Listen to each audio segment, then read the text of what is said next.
پھر یہ بتائیں نا، پھر یہ بتائیں، کیونکہ روز محفلیں ہوتی تھی، پھر یہ تو اتنے پاپولر تھے انگریز اشرافیہ میں، انہیں تو انہوں نے رشتہ تک دے دیا تھا. یس، لارڈ ڈفرن کی سالی، اس کی سالی جو ہے، یعنی ایک انڈین تو اس دور کا ریڈ انڈین تھا، ایک انڈین کو آپ نے اشرافیہ میں اس کی شادی ہوگی، وہ تو لارڈ بن گیا وہاں پہ، صرف اس لیے کہ وائس رائے لارڈ میو نے بے شمار خطوط دے کر بھیجا تھا کہ یہ ایک ایکسیپشنل آدمی ہے، اس کو ضائع مت کرنا، اس سے فائدہ حاصل کرنا، اس کی قربت تمہیں بہت کچھ سکھائے اور بتائے گی.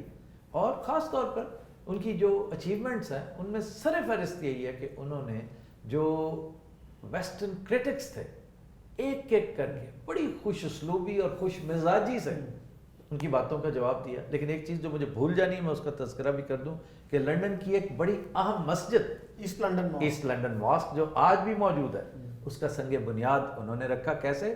مسلمان اشرافیہ کو اکٹھا کر کے انہوں نے کہا تمہارے پاس تو یہاں مسجد ہی نہیں، تمہیں اس پہ کبھی شرم نہیں آئی، ڈالو پیسے اور بناؤ مسجد. یوں کر کے مسجد بنی، بڑی بات. اور اس کا کریڈٹ ہمیشہ سید امیر علی کو ملتا رہے گا. اب آ جائیں ان کا انداز تخاطب، جو کتاب میں بندہ اڈاپٹ کرتا ہے نا، کسی کا جواب دیتا ہے، تو اس میں انہوں نے جو سائنٹیفک انداز اپنایا نا، میں بعض اوقات سمجھتا ہوں شکیل صاحب یہ تھے تو بہت بڑے جیورسٹ، ماہر قانون تھے، پروفیسر تھے قانون کے، پھر جج رہے کلکتہ ہائی کورٹ کے. ایبسلیوٹلی.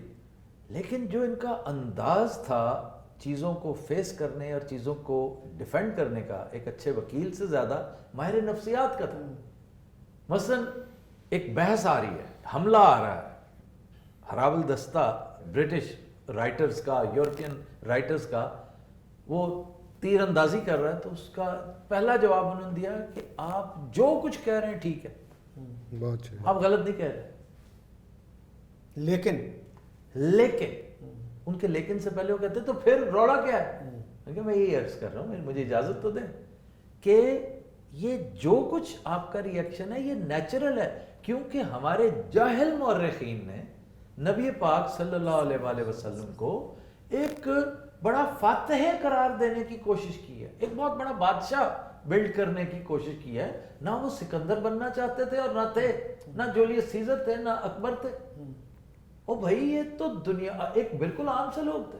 اور ان کا یہ بھی کہنا تھا کہ جتنے بھی اس وقت لڑائیاں ہوئیں وہ دفاعی نوعیت کی. یس، یہ بھی انہوں نے ثابت کیا کہ مثلا انہیں پورٹرے کیا گیا تھا کہ اسلام تو ہے ہی بزور شمشیر لایا ہوا مذہب، اور اس کے جواب میں انہوں نے کہا جا کے یار تاریخ پڑھو، چھوڑو ان مورخین کو، چھوڑو، تم اپنی تاریخ پڑھو. تمہارے بڑے بڑے رائٹرز نے جو کچھ کہہ رکھا ہے تم انہیں دیکھ لو، یا یہ جو سکہ بند مستند مورخین ہیں جنہوں نے گلوریفائی کرنے کی جعلی کوشش نہیں کی نبی پاک صلی اللہ علیہ وسلم کو، وہ جو تھے وہ پورٹرے کیا، وہ تو مجسم صلح جوئی تھے، وہ تو محبت کے علاوہ اگلی بات ہی نہیں کرتے تھے. اور یار غلامی کو دیکھو، ایک چھوٹی سی باریک سی بات لیکن اس کا حسن و جمال دیکھیں کہ یہ جیسے یہ لائن ہے نا، آپ کو نظر آ رہی ہوگی لائن، وہ کہتے ہیں کہ جو ہی کوئی بیرونی غلام اسلامی سلطنت میں قدم رکھتا ہے وہ غلام نہیں رہے گا، وہ جب چاہے اپنا سٹیٹس چینج کر سکتا ہے. یعنی یہ بڑی عجیب و غریب بات ہے کہ بھئی وہ پھر کیوں نہیں کرتے تھے سٹیٹس چینج؟ کبھی اس پہ غور کیا کسی نے کہ وہ غلام پھر سٹیٹس کیوں نہیں چینج کرتا تھا؟ اس کو عادت ہو چکی تھی انتہائی شاندار لائف گزارنے کی، وہ کہیں اور جا کے اسے ملنا تھا وہ سارا کچھ، کہ اگر کسی کو غلام رکھنا ہے تو پھر وہی کچھ کھلانا پڑے گا جو آپ خود کھاتے ہیں. یہ اسلام ہی ہے جو کہتا ہے کہ اگر آپ کے یعنی آپ آقا ہیں اور آپ کا غلام آپ کی بیٹی سے شادی کرنا چاہتا ہے تو he doesn't need your permission. آپ کا غلام اگر کسی جوگا ہے اور وہ مسند اقتدار پر بیٹھ سکتا ہے تو اسے کوئی نہیں روک سکتا. مملوک کون تھے؟ خاندان غلامہ کون تھا؟ کسی اور ہسٹری میں آپ کو سلیوز ملتے ہیں حکمرانوں کے طور پہ، یہ بہت ریئر ہے. پھر اگر غلام سپہ سالار بن سکتا ہے، گورنر بن سکتا ہے، تو کوئی اس کو روکے گا نہیں. بیبرس کون تھا؟ اس سے بڑا سپہ سالار کون تھا؟ اور بیبرس نے کس کو روکا تھا؟ ہلاکو کو روکا تھا. He was a Ghulam. Iltutmish was a Ghulam. Aibak was a Ghulam. یہ کہ صرف اسلام کے معاملے. پھر صلح جوئی کا اندازہ کریں. میں ایک انتہائی اپنے آپ کو عاجز اسٹوڈنٹ آف ہسٹری سمجھتا ہوں, اور بخدا اگر میں نان بلیور بھی ہوتا, اگر میرا تعلق کسی اور مذہب سے بھی ہوتا, میں نبی پاک صلی اللہ علیہ وسلم کی سیرت پڑھتے ہوئے, ان کی تاریخ پڑھتے ہوئے آنکھیں بند کر کے یقین کر لیتا کہ یہ شخص ہر قدم پر صلح جوئی کی بات کرتا ہے. یہ ایک سٹیپ پیچھے جانے کو تیار ہو جاتا ہے کہ کسی طرح جنگ روکی جا سکے. امن. وہ امن کے دائی نہیں تھے, امن کے تو شہدائی تھے. امن کے قصے سناتے ہیں, امن کے اوپر شاعری پسند کرتے تھے. بے شک. کہ امن کی باتیں کرو. امن میں آپ کی سویلائزیشن پنپتی ہے. بلکہ ایک حدیث ہے کہ جنگ سے پناہ مانگو. ہمارے کئی لوگ ہیں جو جنگ کو گلوریفائی کرتے ہیں. توبہ. ہمارے یہاں بھی ایک عرصہ تک جنگ فروشی کرتے رہے, اقبال فروشی کرتے رہے, اس کی شاہین فروشی کرتے رہے کہ آپ سب شاہین ہیں اور بس اٹھیے اور کفار کو کاٹ ڈالیے. اور بعد میں پھر پتہ چلا کہ یہ سارا کچھ تھا کیا, ہم آج کہاں کھڑے ہیں. ایک ایسا وشے چکر تھا, ایسا وشے سرکل تھا کہ ایک ہی دائرے میں سفر کرتے کرتے کرتے شکر الحمدللہ ہم لوگوں نے پوچھنا شروع کر دیا, بھائی ہم نے جانا کدھر ہے, ہماری منزل کہاں ہے, اور ہم نے اب تک ٹریول کتنا کیا, کیا کھویا کیا پایا.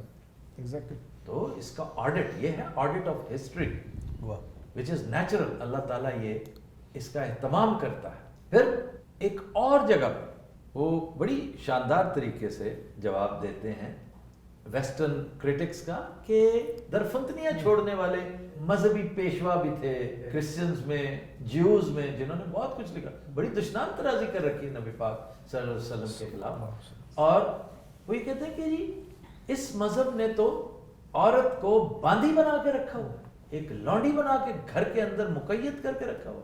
اس پر بھی غور کرنے کی ضرورت. یہ پہلی دفعہ ماڈرن اسکالرز میں سید امیر علی نے یہ بات کی تھی کہ پلیز بیٹھو, ٹھنڈے دل سے غور کرو اور پھر تاریخ پڑھ کر گفتگو کرو اس کے اوپر. میں یہیں بیٹھا ہوں, میں حاضر ہوں. تاریخ یہ کہتی ہے کہ نبی پاک صلی اللہ علیہ وآلہ وسلم نے جب پردے کا حکم دیا نا, تو اس کی عین اس وقت, جیسے آپ نے کثرت ازدواج کی بات کی, کہ اس وقت حالات ایسے تھے, بے شمار آپ کے حفاظ اور بے شمار آپ کے مسلمان شہید ہو گئے جنگوں میں, جس کے سبب شادیاں کرنی پڑی.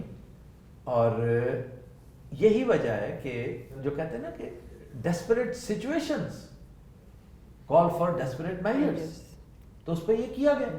اسی طرح ہی ایک دفعہ چند بیویاں گھر سے نکلی تھیں اور اوباش نوجوانوں نے آوازیں کسے, دو قبیلوں کی جنگ, میرا خیال اس کو اوائڈ کر لیا گیا تھا. پھر فیس آف جب ہو گیا تو جنگ شروع ہوگی.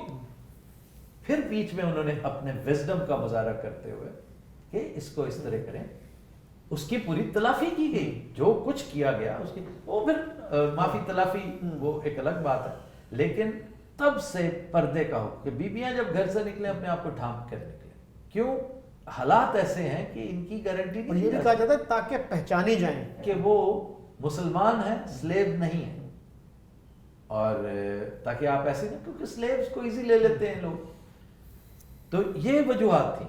آپ ذرا تصور کریں کہ مسلمان خواتین کا رول کتنا, ایون احادیث کی تدوین میں, قرآن پاک کے حوالے سے کتنا, جنگ و جدل میں آپ کے کتنے کام. ہارون الرشید کی بیوی زبیدہ, اس کا بڑا رول ہے. زبیدہ کی بڑی میں سمجھتا ہوں خدمات ہیں, خاص طور پر نہر زبیدہ. نہر زبیدہ کی تاریخ اگر کوئی شخص جانتا ہے تو ہمیشہ سلوٹ کرے گا اس خاتون کو کہ اس نے روپیہ پانی کی طرح بہایا اور حاجیوں کے لیے پانی کا بندوبست کر کے اپنے لیے. میری چشم تصور یہ سوچتی ہے کہ ایک انتہائی خوبصورت چشمہ جنت میں بک کروا دیا. بے شک. ورنہ ان بادشاہوں کو اللہ موقع دیتا ہے, توفیق نہیں دیتا. ਸਰਕਾਰ ਦਾ ਅਮਨ ਤੇ ਯਾਨੀ ਕਿ ਇਹ ਵੀ ਬੜੀ ਵੱਡੀ ਮਿਸਾਲ ਫਤਿਹ ਮੱਕਾ ਜਦੋਂ ਹੋਇਆ ਉਹਨਾਂ ਨੇ ਇਹ ਐਲਾਨ ਕੀਤਾ ਉਹਨਾਂ ਨੇ.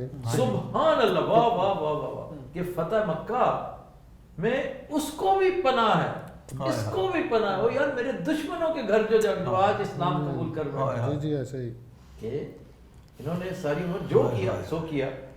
دیکھنا تو یہ نا کہ اس وقت وہ میرے بینر تلے آ گئے, سبحان. تو جو میرے بینر تلے آ گئے اس کو پناہ ہے. پھلدار درخت نہیں کٹنے, وہ تو پھر ایسے لاتعداد چیزیں ہیں. اور یہ کو بہت ہی